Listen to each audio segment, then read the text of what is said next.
Eenyuuni nama fanifamu olmaansa takkaan ranumu dhugaadha inni na jaallate lubbuusaa anaaf jedhe laate ammayyuu kaa'ee tan odeessa jallisuun adorke olmaansa ammayyuu kaa'ee tan odeessa jallisuun adorke olmaansa.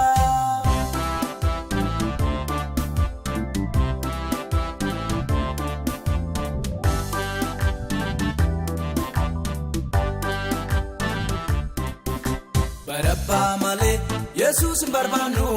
kanatti jettu nuti nageenyu balleessu fannisi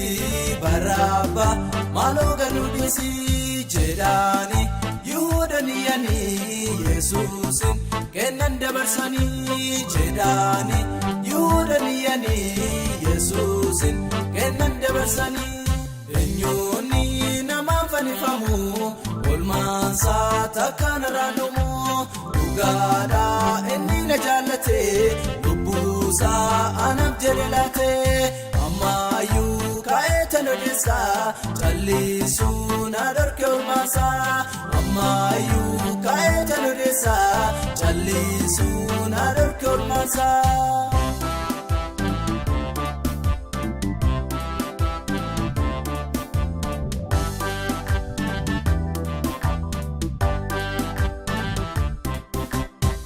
Gaadu'aatti lubbuun namaa kennu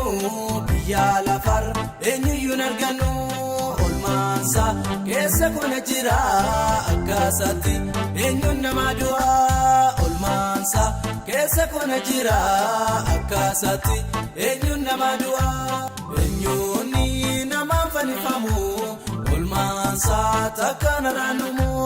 dhugaadha inni na jaallate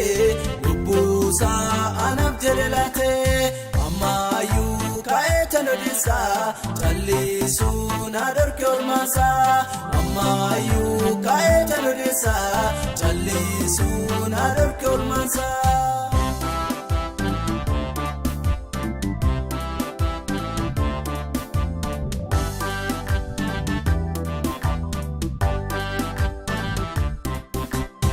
Akka Petros Yesuusin hin ganu akka Yihudaa Yesuusin gurguru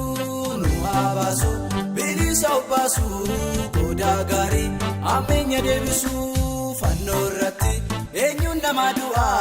olmaa akkana eenyuun nama fola fannoo irratti eenyuun nama du'a olmaa akkana eenyuun nama fola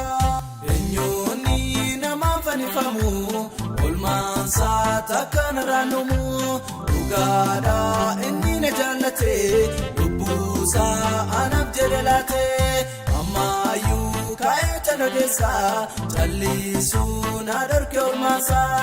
ammayyuu kaa'ee tan odeessa jallisuun adorke olmaansa.